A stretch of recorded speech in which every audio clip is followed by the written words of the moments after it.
Mr. Wright. Mr. Perry.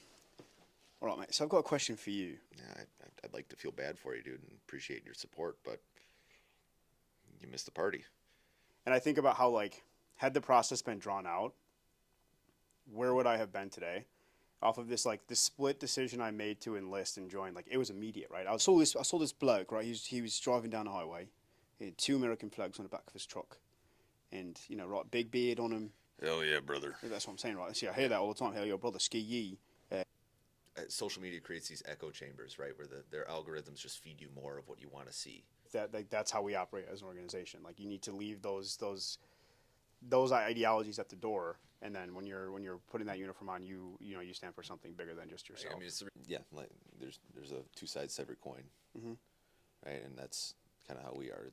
You're not Army every single day.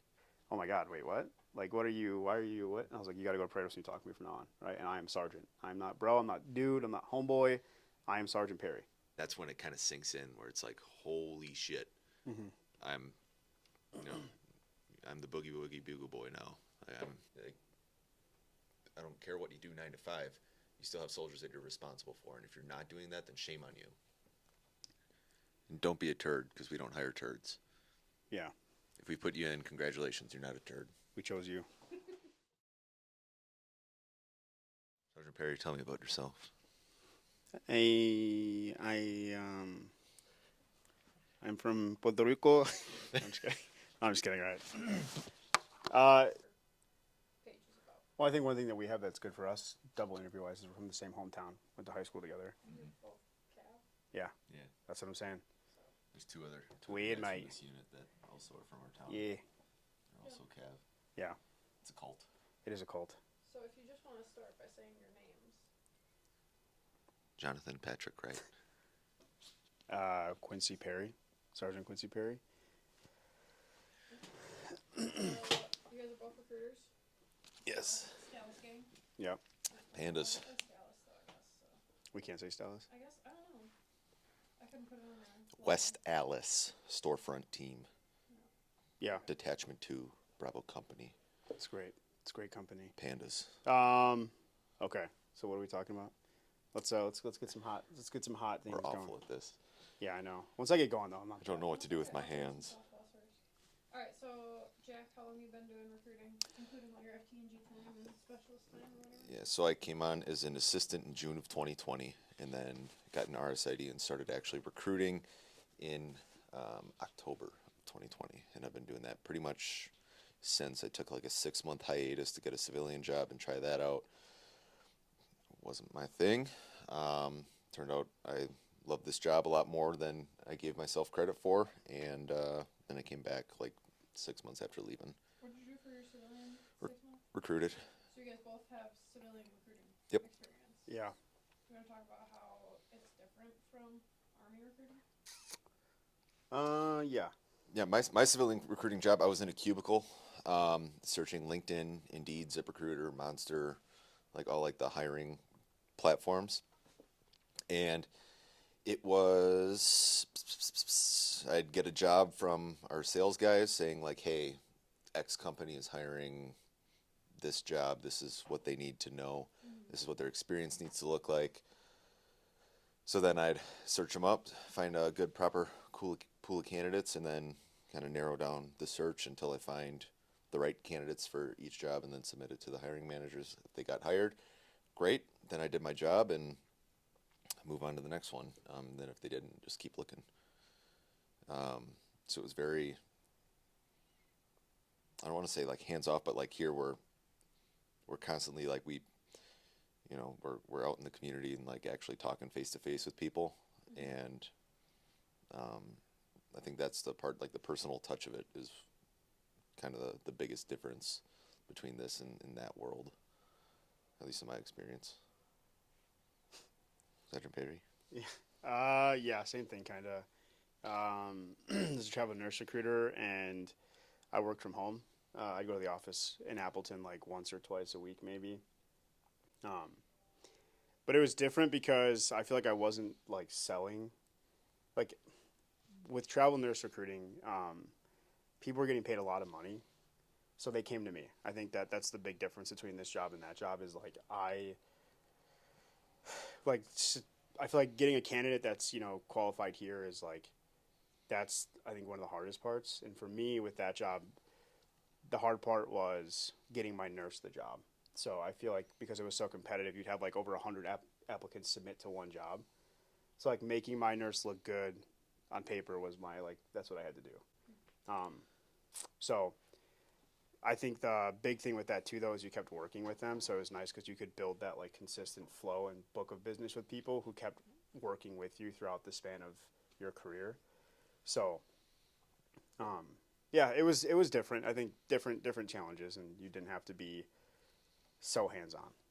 I think, and you weren't like having to do so many different things. Like I was a recruiter for travel nurses, and that was it. And that, what you were saying, it's like the people came to you instead of you like having to go out and find someone who's qualified.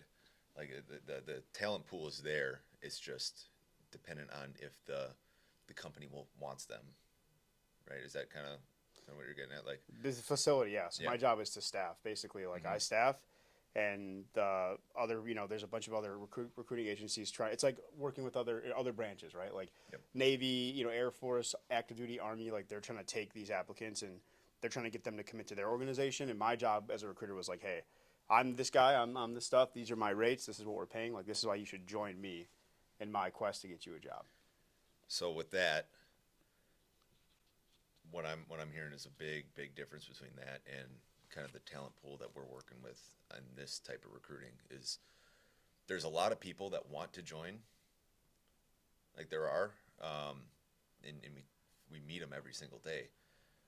But the way that the medical and sometimes legal, but more so medical requirements are, is they can't. And we can work with them and we can try to push for waivers and exceptions to policy and whatever. But the approval timeline for that is long, and the applicants that we come into, like they lose hope quick. Yeah. With that process, and it sucks because it's like there's people that want to join, but they have something in their past, whether it was like ADHD medicine that they didn't really need, that holds up the process for them, and now they can't. And or they, by the time that the waiver gets approved, they're long gone, or they rip their finger off, or they got some kind of ticket where, like they were too late to join the party, and life moves on, and it's not in the cards for them anymore. And action marker. Anyways, back to you, Jack. So we're talking about what were we talking about? The fact that people are qualified, but they can't join because of the way that processing time takes and the way the medical requirements are. It's unfortunate because, you want what's best for them. That's the reason we do this job is to change lives, right? But it makes it difficult when they're unable to. And then the people that, like, where the job like gets hard for people, I think, and it's like this job does beat you down a lot. Where it gets difficult is talking with someone who's never heard about the Guard or just considered the military in general before, and talking to them about it, and then getting interest. But they lose interest at some point, and they are qualified, but all of a sudden, I got accepted to UW Platteville, so now the Guard isn't an option for me. It's like, well, why not? And they just refuse to listen as to why there could be so many benefits for them, and how just scratch the Guard. The military as a whole will set themselves up in so many like intangible ways that like you can't put a price tag on. I'm going to college, but I already have it taken care of, or my parents are paying for it, or I'm okay with the loans, or FAFSA, or full ride, or whatever. And then they don't consider the fact that the military has so many benefits that are non-monetary that they just don't consider it, and then they lose out on the opportunity too. And then those are the people that come up to us and see us in uniform at Festival Foods and say, "Oh, I almost joined," or "I would have joined, but," Yeah. or "I always regret that I never joined." It's like, well, yeah, I'd like to feel bad for you, dude, and appreciate your support, but you missed the party. So just like listening to that, I think one thing that like sticks with me when you say the time when people like the process, I guess, with how they join is for me when I enlisted, it's actually crazy because it was um, like a 2 week span, right? It was a split second decision, and with how things used to be back then, like recruiter comes to my school, dude like tells me these crazy stories, talks this stuff to me, and I'm like, I'm a senior with no direction. My grades were like I would hardly say mediocre, and I didn't know what I was doing with my life at all. I had no idea. And I think about how like had the process been drawn out, where would I have been today? Off of this like this split decision I made to enlist and join, like it was immediate, right? I was 18. Flash to bang. Literally, yeah. Like I didn't even ask my mom. I just like I'm doing this. I'm doing the National Guard. I don't even know what's going on. I'm doing it. I'm committed. I go to the recruiter's office, right? In my little like 1989 Geo Tracker, and I pull up and I sign some documents, and like 5 days later, I was at MEPS taking the ASVAB for an E or a Phys to enlist the next day. Like I stayed at a hotel, and it was so fast. And before I knew it, I was like, oh my god, like I'm rocking the uniform and I'm wearing and like I just think about how different my life would have been had I not committed to that. And I think that like it's hard to I think in our like our world that we live in right now, everyone is it's so everything is so short tension, right? It's like I've had people, I'm sure I know you have too, applicants who like they get that they're super hyped up. A couple days go by, it kind of dies down, and they change their mind, and then it's something else, right? And I think that committing to the process and like committing to the organization is one of the best things that I've done. I know for you, even like your life is kind of the same chaotic energy that I had a little bit. But look at you, like you're set up for. I mean, you know what I mean though. Like you're killing it though, and I think that Thank you. like even like looking at our my peers around me for the longest time in my life, I thought I was gonna fail. I came from my household, my family, like just a bad situation and no money, no nothing, no structure. And I think that the big difference is enlisting in the guard and joining set me up for success down the road. And like it really did change that, but it was so fast. It was so fast. Like I think that like I've had conversations with people about like, well, it's a big commitment. It's 6 years. It's this, and like you said, flash to bang. Like I enlisted, went to like everything happened so fast, and before you know it, my 6 year contract is up, and I'm like, oh my god, like what are we doing? Well, we're re-signing for 6 more. Like we're gonna keep cooking, obviously, but um, yeah, it is. So the environments that you and I grew up in, like we grew up in the same town, went to the same high school, but we had very different upbringings, right? Um, I my process was not flash to bang at all. Like when I turned 16 is when I reached out to my recruiter. I'm like, hey, what can I do? I was just chomping at the bit because I knew the military for the longest time was something that I wanted to do. I just didn't know what branch. And then when I decided that it was going to be the guard, I was just like, all right, let's get this going. Let's make this happen like yesterday, right? So I turned 17, or a couple weeks before I turned 17. We had to sit down. My mom, my dad, myself sat down with my recruiter and had the conversation. It was great. Parents wouldn't sign the papers.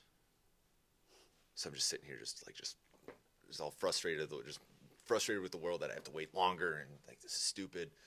Had a lot of conversations with my parents and ended up they're like, well, when he turns 18, he's signing his paperwork anyway, so why hold off on it? So that process was extended by like 5-6 months from even when I was eligible, but it was still every day just texting my recruiter like, hey, is there any way that I can do this or this or this? Just chomping at the bit to the point he was probably super annoyed with me. Like he probably hated my guts, like the love hate. Like, hey man, love your enthusiasm, but chill, Get out of my DM. chill the fuck out. Right? Yeah. So then I turned 17 in March, and then that August is when I enlisted, and it was just that I don't see that now because like if I run into like an objection or hesitant parents, right, and then the kid's like, oh, I'll just wait till I'm 18. That doesn't happen. They, like you said, the short attention span. Why? And you can't expect them to hang on to it because, like we said earlier, life moves very fast, and then all of a sudden it got accepted to college, and now I don't need the guard anymore, or I'm going out of state for college, so why would I join Wisconsin Guard? Or I decided that active duty is the way I want to go, and wake up at 5 a.m. to yell the bend and reach every single morning into the dark sky. So I guess it's a question that I have that I don't know if there's an answer to is what happened to that kind of the sense of commitment that isn't really around anymore. Like it seems that people don't take commitment seriously. Like there's not much value to staying true to what you want to do. And now, does that mean that initial thing was impulsive, where it's like, yeah, I really want to join, but parents don't sign the paperwork, or they take a breather and choose otherwise? Does that mean that the initial yes was completely impulsive and not well thought out? But like Perry, how long ago did you enlist? 9 years.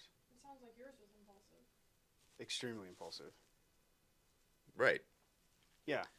But you didn't have that objection, like you didn't have any kind of roadblocks, right? Like if you would have had to wait, like the commitment thing didn't just like all this, like you wouldn't have committed if it hadn't happened in 5 days, probably. Yeah, would you have?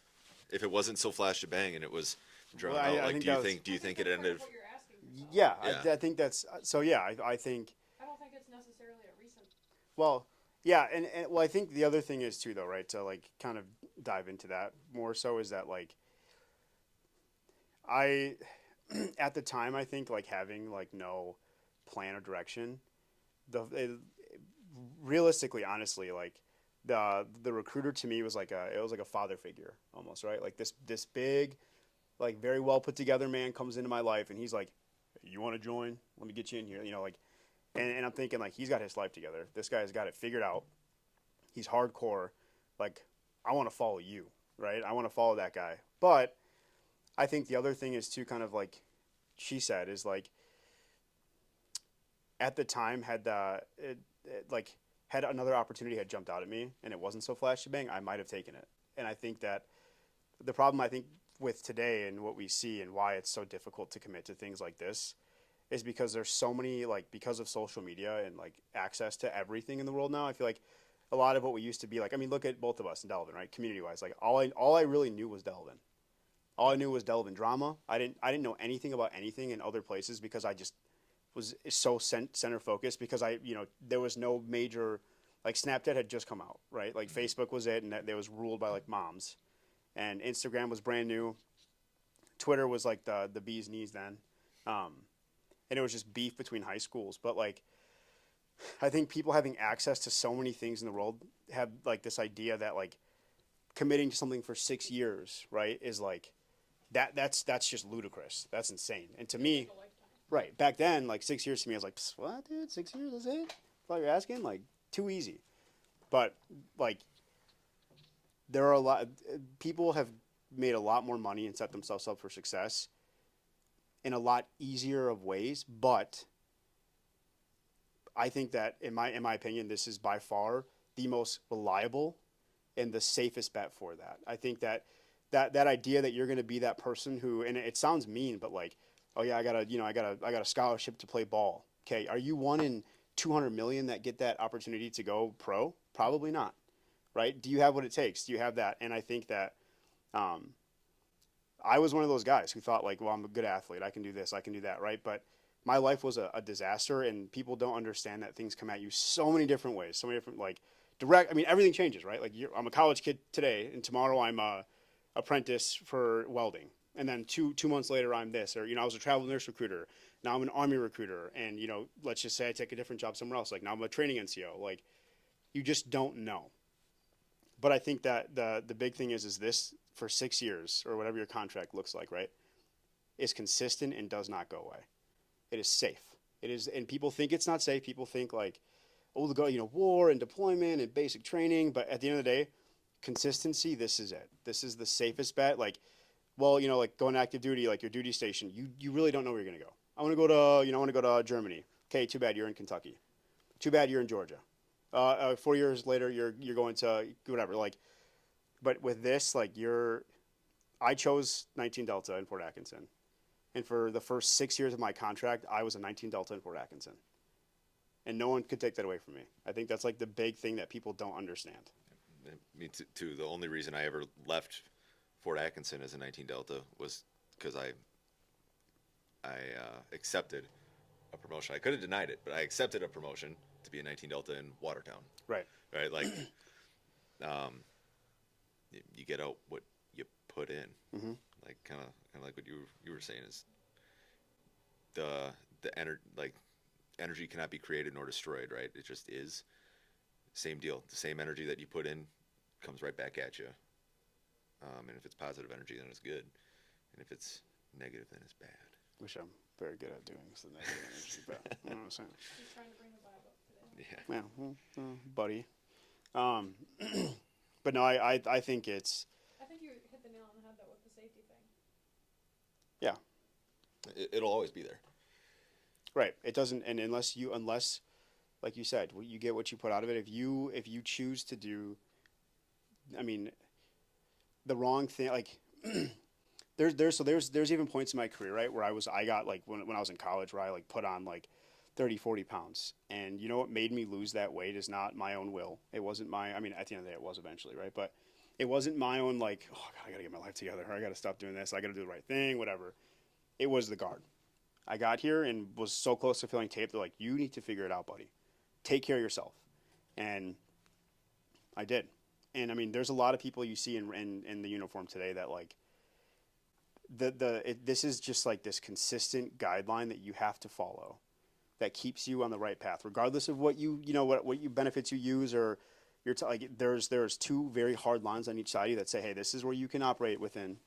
You don't go outside of this. Otherwise you're wrong. Right? Yeah. Stay healthy. Stay away from drugs. Don't break the law. Right. Like that in itself is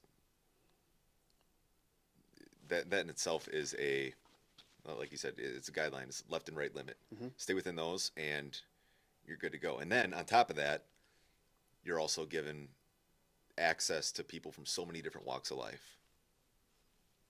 Like so many different walks of life, Mm-hmm. right? Basic training, right? Back in basic. It was people from Wisconsin. It was city kids from Los Angeles that have never seen a deer before or a cow or something like that. To hillbillies from Mississippi that. I even had some people from like Puerto Rico in mind. Yeah, Yeah. from Puerto Rico. We had a guy from Guam. Like getting their citizenship. Yeah, I had a Puerto Rican guy too. He was Yeah, a race car driver. We had a guy from Guam that like ended up. Like first tattoo I got is one that he drew up. Really? Yeah. It was just like. It's actually pretty dope. You meet so many different people that like you're forced to commingle with them and get along with them. So on top of the left and right limits of be a good boy is you're forced to learn and I guess be accepting or learn how to tolerate other people that what's that? Yeah, getting out of your comfort zone. You're going to butt heads with them. How do you resolve that conflict at the lowest level? Mm-hmm. Oh yeah. Without the drill sergeants getting involved and Right. destroying you. You're learning how to lead because throughout your initial entry training, you're put in different leadership positions, right? Learn how to lead so many people with different points of view and different backgrounds, and what kind of learning what your leadership style is, and then you get out of basic training, and then whether you go to college or not, who cares? That's up to you. But you have these skills that can't be taught anywhere else. Mm-hmm. So that in itself is going to set you apart from the rest of the world and make you, better off for it. Because I mean, who else gets that kind of experience and then be able to deliver it to the civilian world? Like it's like you get to put it in practice as you acquire the skills. Yeah, and it kind of going back to the original point too that you had was like when we discussed like left and right limits keeping you on track, I think that one thing that was super interesting is, or not interesting, but it's, you don't think about it, is like going back to my old job, like one of the big things that I got, right? If you did exceptionally well, you'd get like a little bonusly thing here. You'd get like maybe one trip, a year for an incentives trip that was like, I mean, you had to put so much time in and all this like energy and sacrifice to be essentially like gifted for doing your whatever, for doing your job. I think that the guard is, in my entire life, the only thing I've ever seen that rewards you for just doing the right thing. You get your benefits. If you're not flagged, if you're not messing up, making mistakes, you get that college paid for. You get that life insurance, the health insurance, like all these benefits that you don't, opportunities for AGR jobs, FT&G jobs, orders, like you get so much for just maintaining a standard that is not difficult. And this is the only place that does be that. Be a decent human being, right? And you get rewarded. Right. Literally, do the right thing. Be a good human. Take care of yourself. Take care of your family. Take care of your people. And we're going to give you all this stuff. Show up 1 weekend a month, 2 weeks a year. Have fun. Do your job. This is all you get. Like this is all the stuff you have access to now. Baseline. Right. So, are we cooking still? Or? I just had to scoot up. Okay. I was like, Mr. Wright. Mr. Perry. All right, mate. So I've got a question for you, right then. Yeah. So, in the UK, we like to use knives and bayonets for fighting, right? As an American soldier, like, would you say that your gun issues really leak into society itself, or do you think like it's just a culture thing? What do you say about that? Because I guess what do you mean by that? I mean, like as a culture thing. So, like, it was a specific question I asked one of our employee, boss man, last week at the team meeting. So I saw this bloke, right? He was driving down the highway. He had 2 American flags on the back of his truck, and right, big beard on him. Hell yeah, brother. That's what I'm saying, right? See, I hear that all the time. Hell, your brother, ski ye, drinker, PBR, whatever. And I just asked him. So, do you think like, is there really a sense of patriotism there and loyalty to the country, right? Or is it a trope? And I was curious, like, because right, me looking like me, right? I look like kind of like a city boy. Yeah, right. I dress up, sometimes wear chucks, whatever. People will look at me and be like, "That's not an American." And I've had it, right? I've had like the guy like, "Don't tread on me" with a T-shirt, right? Big country boy, big country strong. Look at me and be like, and like it with no idea. The fact that you're saying this all with the British accent is hilarious. Yeah, man, it's just a part of the process. Yeah, but Geico. But like, what is the sense of patriot? What does that mean? Is that because like, can I be a city boy who, let's just say, is like left leaning, but I love my country. I love my land. I love to wear my flag. I love to rock the uniform. I think that's what it is. It's like you can be left leaning, right leaning. Like, it doesn't matter. Like that's kind of the purpose of like the foundation of the country is where people can express their beliefs. Make sure you show that. People can express their beliefs and not be penalized for it. Now, kind of where I think maybe the foundation of that question comes from is how much divisiveness there is right now, just in society as a whole. Mm-hmm. I think people are so. Social media creates these echo chambers, right, where their algorithms just feed you more of what you want to see, right? So if you're commenting outrage on something that you don't like, you're gonna get more. You're gonna get more stuff that you don't like too, Yep. that you can outrage on. But if you double tap and see the heart on something you do like, you're gonna see more of that. So it just shows you more, and you get less and less perspectives, and somehow, some way, however it works out, it's like people are. It seems like seeing stuff that they don't like and thinking that it's evil. Now, is that evil because it genuinely is evil, or is it evil because you don't like it? Mm-hmm. And these echo chambers that you have kind of created for yourself have reinforced that idea in your mind that you can't really accept other points of view and have it mean anything. Right. Otherwise, So the question of patriotism, and if you're a city boy, maybe a little bit left-leaning, like, okay, yeah, great, cool. Mm-hmm. That's your prerogative. That's your If that lines up with your beliefs and your core values, great. What the U.S. Constitution and other writings protects that and verifies that you are an American, you are a patriot, you are, you know, you can wear the flag, you can do whatever the hell you want. Just don't cause harm onto others. Don't call for harm onto others, and don't be a dickhead, and you're fine. Okay, that's good. And the reason why I think I like it's so interesting to me is because I do see, or I do get like, kind of put in this like category, because we're military, rock the uniform, and people just assume that we are one thing entirely, and this is where we must stand, right? And I think that When you put the uniform on, any of those biases that you have to go away altogether, right? Right. Because we are an apolitical organization. Like, it doesn't matter what you think. We have a mission to do, and regardless of, I don't want to say regardless of what you believe, but you can't project your beliefs onto that mission because that just clouds it.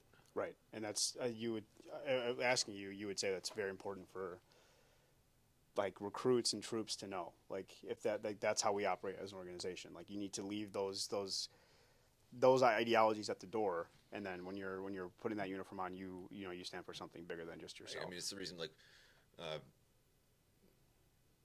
we're in an election year, right? A couple years ago, during COVID in 2020, spring elections, you remember that? We got called up for state active duty in April of 2020 to help run polling centers, right? Whether, I don't know, like what the rules are on that for having a military help out with an election, but we were not to do it in uniform, and we were not to advertise the fact that we were military, right? We were there to help run a successful spring election. But there's a reason why we did not do that in uniform. It's because we are not a political organization. Right. Right. You can volunteer and help out, and we'll make sure that you get paid and you're covered under state active duty, whatever laws apply to that. But you're not going there telling people who to vote for, who you're voting for, or advertising the fact that that you speak on behalf of Wisconsin Army National Guard, the Department of Defense, whatever, because that's not our job. We are not in politics. And they We are inform in us that defense. that's not what we do, right? Right. They tell you before anything like that you need to leave. Yeah, we are not in politics. We are in defense. Right. Regardless of what it is, you will not be there. You will not wear that uniform in that organization. You will not go vote in uniform. Right. I don't even I won't wear anything guard branded even. Like when I go vote or do something like that, like, because why? You know, that just clouds it the pain of transparency kind of gets clouded at that point. It's like you're seeing that and people notice it. Like, oh, okay, I'm seeing this, I'm seeing that. It could, some people are so strong in their own convictions that could make them either lose trust or gain false trust in an individual or in an organization, regardless of what the organization is, based off of that. And you know, we're kind of seeing that right now in the business world, with a lot of things that are kind of going on as far as businesses taking political stances and gaining and losing business as a result of it. No, we don't want to do that, because we're not in the business of politics. We're in the business of defense, and serving our communities. And we don't want that judgment to be clouded at all. So yeah, well, and I would say too, like one thing that's super important is that at like the root of it all, the base value is that we are people. I think that it's important to recognize that we're people. Like who I am outside of my uniform is not who I am when I'm in it. Yeah, right. There's a difference between Quincy and Sergeant Perry. Right. So I think that people oftentimes forget that that's, and that's why I always say like that when I'm meeting with people and they see me outside of uniform, I'm a little bit different, right? With it, and experience wise with recruits versus, or, even troops in general, like how we act with uniform on versus how we act with it off it can be very different. And I think it's important for people to know that you can do both. You can be a great model soldier in whatever else you want to be, civilian side, who you want to be, who you choose to be, doesn't have to be this one thing that is like, whatever. Obviously, like you serve your country and do your part. Our old commander. Drill weekend comes up, puts on his uniform. he's a captain. He's here to command and lead an entire troop. You know, like that. It's his job to lead men into combat, right? Mm-hmm. When he takes the uniform off, he's a teacher. Yep. You know, it's yeah, like there's a two sides to every coin, right? And that's kind of how we are. You're not Army every single day. Not even in the same day. You know, like we show up to drill. Say that's where your job right now gets blurry. Yeah, I think to an extent, yeah. Between Sergeant Perry and Quincy, like all the time. And I think that at that point it kind of becomes a blend. Like us as recruiters, it's like because we have to be always on, right? Like I got a call at 9 p.m. from one of my Joes. I got to answer it. With an applicant, you don't want to be straight jack with an applicant. You know what I mean? Right. Yeah. You gotta. You have to balance the personality with professionalism. I'm a recruiter. I'm the boss. Like, you know what I mean? Mm-hmm. And like, you don't want to just be their friend. You need to show them you're a human, but also Not a doormat, right. and not something that is like taken serious. Mm-hmm. It's funny you say that because this weekend I actually had a guy, my recruit Mo, just okay, Big say Mo. names. Mo, he is like just a stand up dude, right? Just a great kid, like he is, and he's got that drive, he's got that motivation, he's hungry, like he wants this, and he's about it. And I just remember, like for me, having to talk to him, like he, in the process of recruiting, like I kind of set the precedent of like, hey, like I am very relaxed, like I'm very like, and he was very like. Just he got after it. I didn't have to chase him for anything. He got everything I needed right away. He was on time for everything. Like it was just phenomenal. So I treated him like an adult. But now that he's a soldier, right? He's enlisted. He's I guess a warrior. At RSP, like he called me bro. He's like, hey, what's up, bro? And I'm like, no, not like, and I could just tell it like kind of took him back. Like, oh my God, wait, what? Like, what are you? Why are you? What? And I was like, you got to go to parade when you talk to me from now on, right? And I am Sergeant. I'm not bro. I'm not dude. I'm not homeboy. I am Sergeant Perry from now on. And he's like, Roger, Sergeant. And then after, and this just reminds me so much of that stuff too. I know. And after, and when it was all said and done, they all, just they break to talk to you and whatever. And he comes, running over to me, and goes to parade rest. He's like, Sergeant. I'm like, dude, all right, chill out. We're good now. Like and he's just like, it was just like this weird like.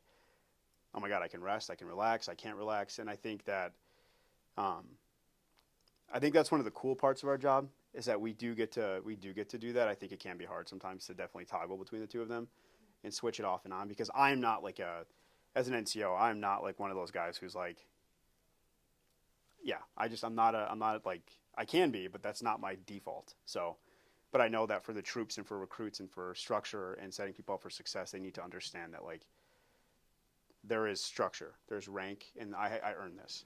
We are experts and we are professionals. Yeah. Yeah. Just reinforce that line of the soldier's creed. Something that I do whenever I have someone that enlists and we're driving home from EPS because it's about like an hour 15 from EPS, so it's a long drive. And they're tired and whatever, and they're done with the day because they just did, they were up at the crack of dawn for their physical, and now they're enlisted and they got that second wind, they're juiced up, they're ready to go, they're having a good time, they're pumped, they're calling their family like, oh yeah, it happened, I'm a soldier now, whatever. And I'm super pumped for them. And then about 20 minutes into the ride, I like to bring up like what counselings are, and I give them a verbal counseling, or the rest of the conversation or the rest of the drive home is a conversation on my expectations of them because they were an applicant and now they're one of my Joes, right? Mm-hmm. We go over my expectations of them. We go over what their expectations of me as their leader is, and then we talk about 3 to 5 goals that they have from the day that they enlisted until the day that they shipped, what they want to accomplish, and we talk about how we can get there, right? Big thing is, get a promotion, get my buddy in the same unit that I'm going to. This, whatever, 560 on the ACFT minimum. It just all these different things that they have, and it could be something on the personal side too. Like one of my Joes, like before he enlisted, he's struggling in school. Well, we put that down as something that like we are going to work on, and we are going to get this in check. And we're going to be talking about. I'm in contact with his mom. Talking about what his grades are at, how he's doing in these classes, and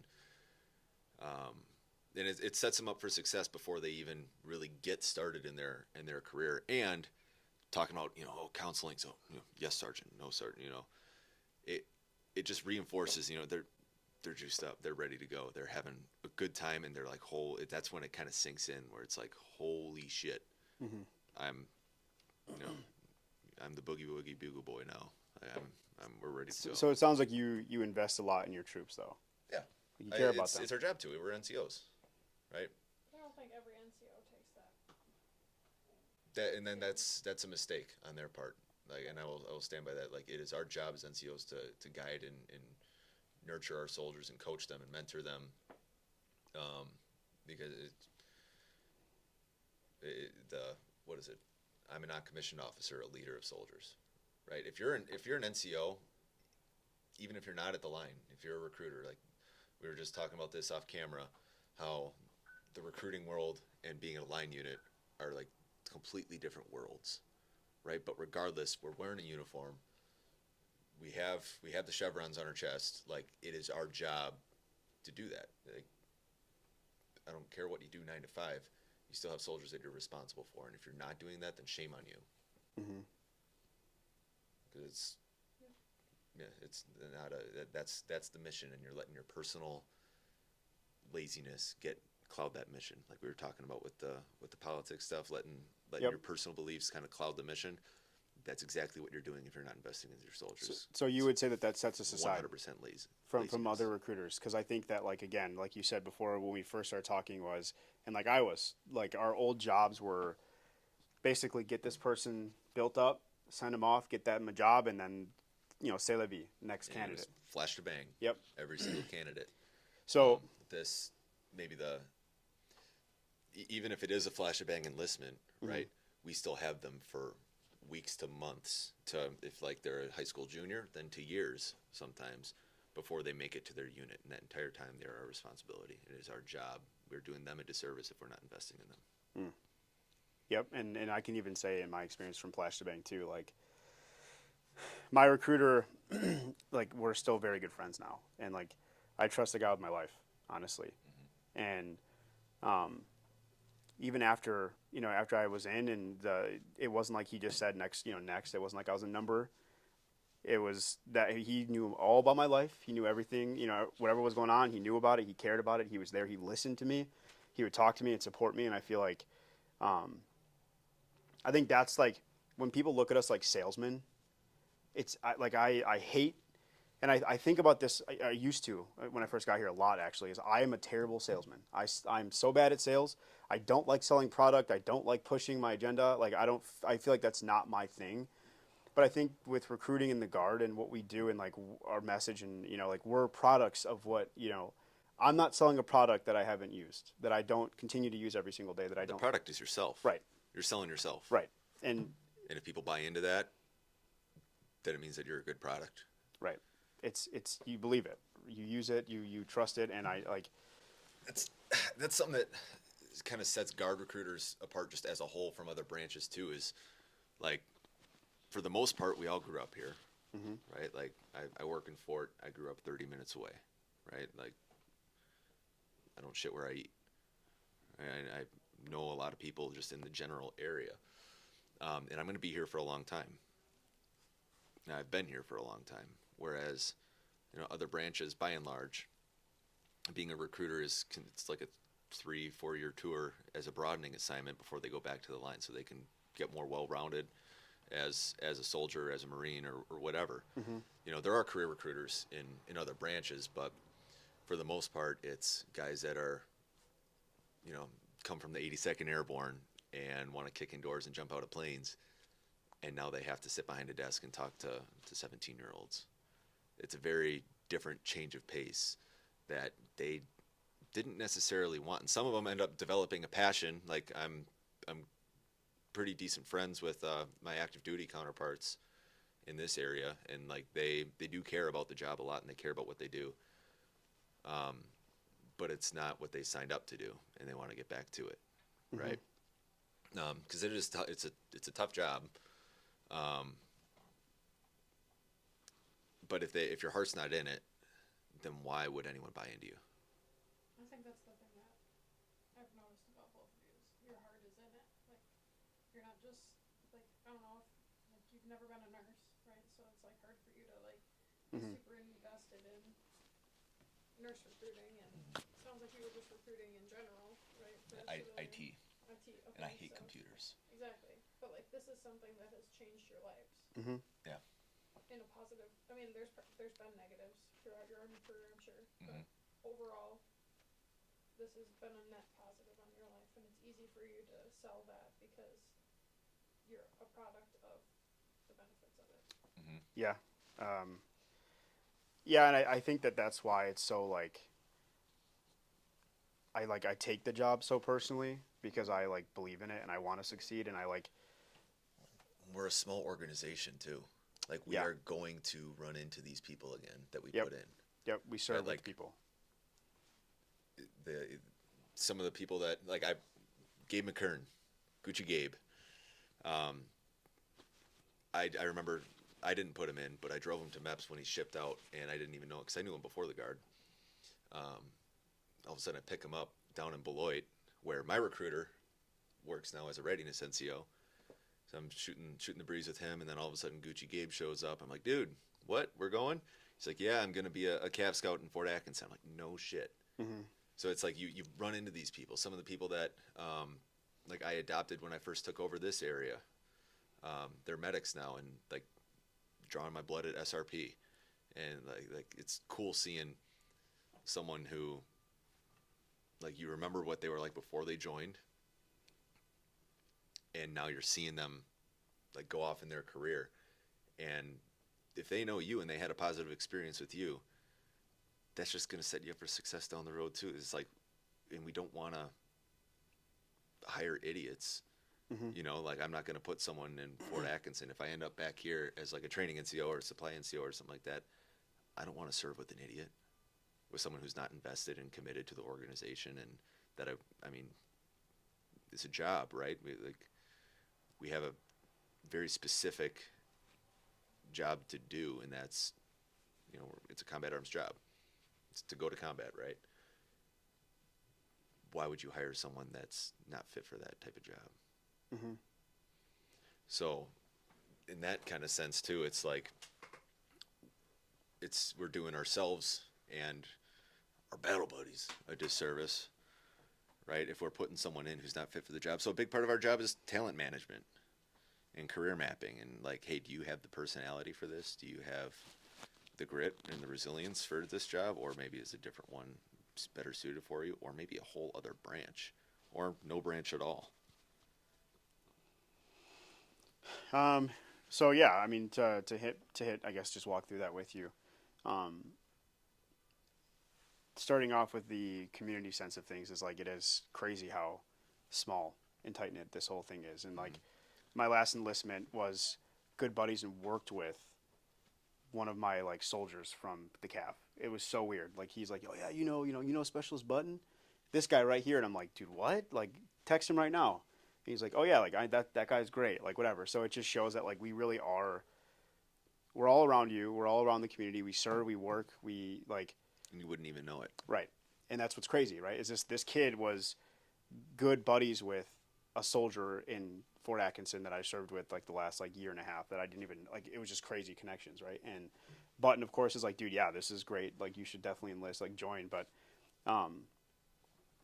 like you said, with the whole, like, not hiring an idiot, quote unquote, right? Like, our job is not to just like, and I believe that too. Like, I'm not here to just get an enlistment and then move on. Yeah, I'm not going to put someone in that I don't want to serve with. Right. I guess is the moral of that So- whole tangent. So we definitely look for people to be in the right position, the right job opportunity. And if I don't think, like you said before too, if you don't seem like the kind of person who wants to do that or is going to be fit for that because of my experience and time in here, like I'm going to be like, yeah, maybe we should think about doing this job, or have you thought about this? Like providing you options and opportunities that, in my opinion, better suit you. But that kind of goes into what we do hand in hand with getting to know our applicants and working with them.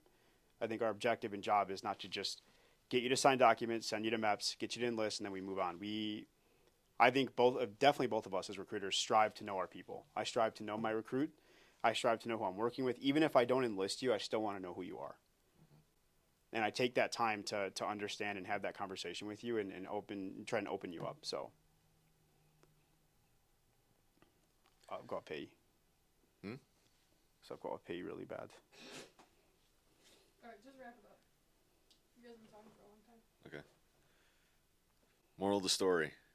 Yeah, moral of the story, through all the conversation we've had, I think that taking care of your people is super important, obviously, and thinking long term.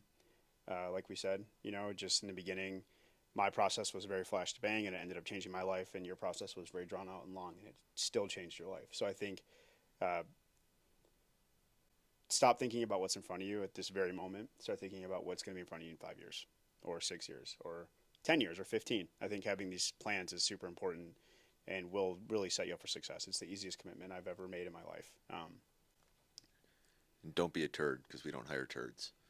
Yeah, If we put you in, congratulations, you're not a turd. we chose you. Good job, guys. Thank you. Thanks. Boom. Mic drop. No, you should say that. Talking to each other, not me. Okay. But well, here. Can you not do that? All right. So if you Look into my see eyes. this, Yeah. just don't mix it out of that. Meh. Okay. Man. I just got a vent, I think. And it's still... You can vent if you want. Oh, hell no. I'm not letting you record me vent. Yeah, sorry, Perry. So I got this video of you talking shit. Yeah, he's very resilient. This bullshit, dude. I get yelled at nonstop. Everyone's riding my 24/7. Can't catch a break.